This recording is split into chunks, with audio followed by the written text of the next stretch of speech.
morning guys! Sunday morning. Ayan. Sunday morning. Good morning. Good morning. Ayan, dalawa sila na naman humihila.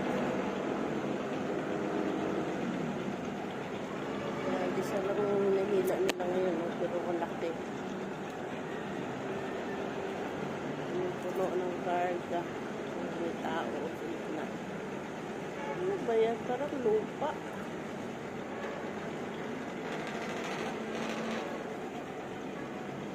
Parang white sand.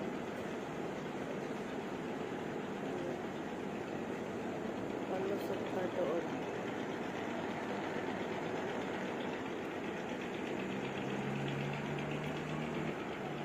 May tao sa gitna.